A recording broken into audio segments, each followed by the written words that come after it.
You're about to have a unique tour of a Norwegian fishery that has been in operation for over 130 years. And you'll see a traditional Norwegian meal prepared by the chef at Reine Rorbuer. However, before we get to that, let me briefly tell you how we arrived at Reine Rorbuer in Lofoten.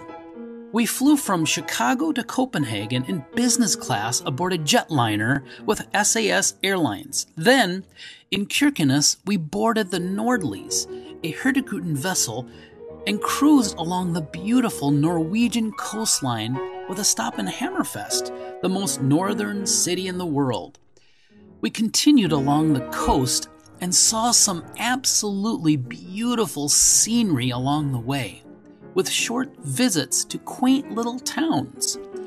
I've heard many people say that a Norwegian coastal cruise is on their bucket list, and it should be, as the scenery and beauty of this area is really wonderful.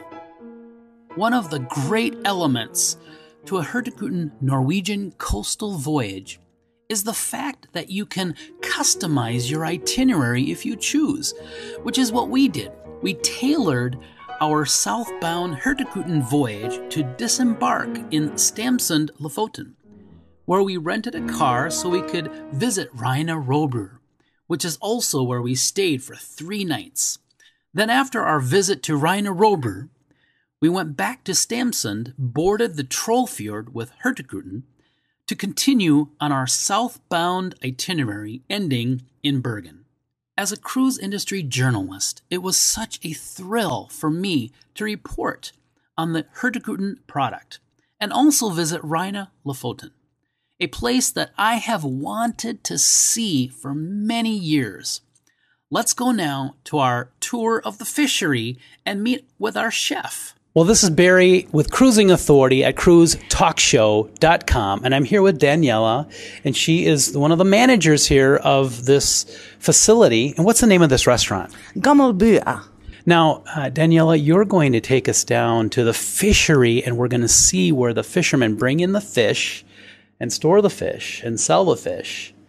And we're going to actually see you prepare a fish for us. Yes, I'm going to prepare for you tonight a monkfish, which is one of the most delicious, chunky fishes they're being fishing out here. Wow, I can't wait. Let's go. Let's go down to the fishery. Let's do that. And so this is the fishery behind us. Yes, this is it. Sverdrups. Okay, good. Well, we're going to go in there and check out the fishery.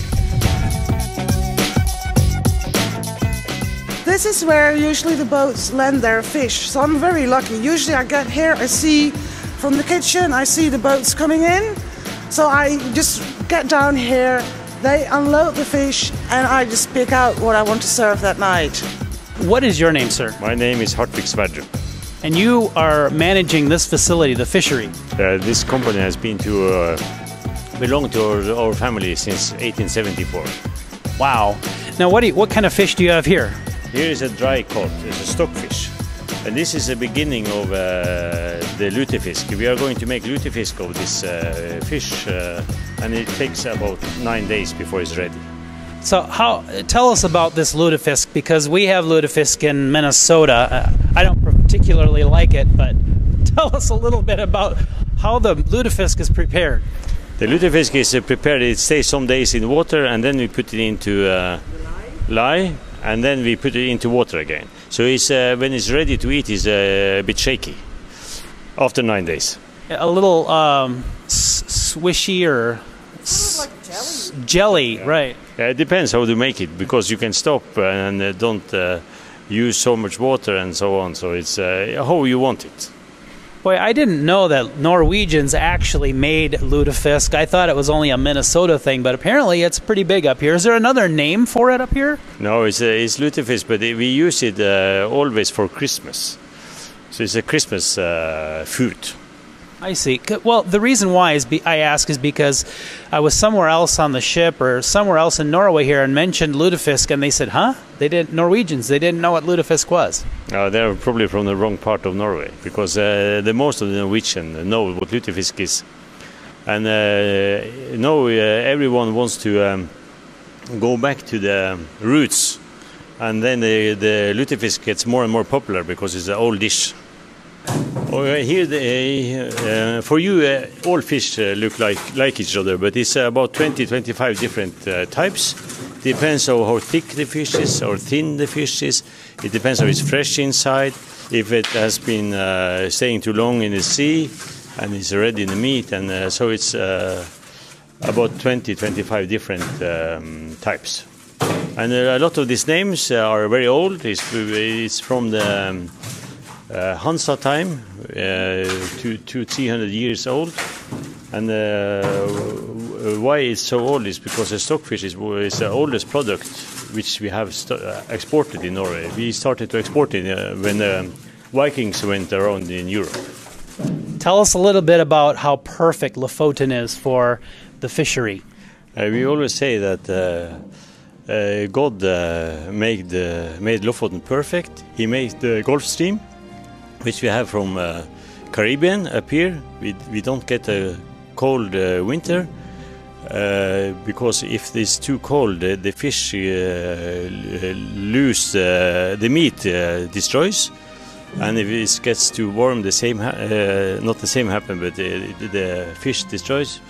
But on the same time, he made the fish coming to Lofoten, the cod, because he want to make babies in Lofoten, looks for that correct temperature, and this we have because of the Gulf Stream. So everything is perfect. The fish arrive, the warm sea arrive, and we have to just produce the fish. So it's a perfect design that God made here in Lofoten. If God made the earth. So tell us what they do in this room. Here they cut the stockfish and they clean it for bones, and then they make it ready for the people who wants to make their own lutefisk. So they buy this small, what do you call it in English? Bucket, and we send it through the post, and then it goes to private people who make the fish. And what, they're cutting out the bones and the blood, and if it's something wrong with the fish. All right, well, Daniela is going to prepare. She's a chef, and she is going to prepare for us. What type of fish is this? This is monkfish, which is a very nice, tight, chunky, white fish. Okay, and now, why don't you bring this right up to the camera and show her the fish? How does that look? Oh, that looks really wonderful. Okay, well, so tell us what you're doing now as you cook the fish. You've put some butter in the pan, it looks like. Some butter in the pan. I just put in the fishes, brown them around, and then we're going to put them in the oven for about, 10-15 minutes. So how long does it take to actually cook one of these? You're just browning it now, then I take it. Browning it now, yes. It gets a nice nutty butter taste. Now, is this a traditional Norwegian food that you're making? This is traditional Norwegian food, yes. To have cooked vegetables, potatoes, onions, and bacon, and a mushroom. They're typical Norwegian ingredients. Well, it looks fabulous. I can hardly wait to dig into that. I can hardly wait to eat that. Well, that's good.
plate with monkfish on top of some mushrooms, with leeks, carrots, bacon, and onion sauce with some onion grass on top of it.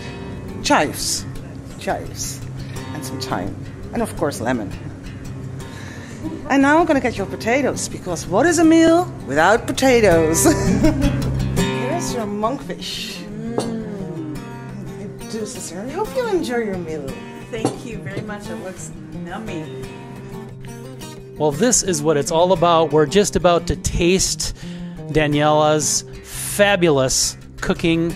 She looks like an amazing chef. I'm going to give it a try here, this fish, and see how it tastes here. A little bit of that amazing sauce.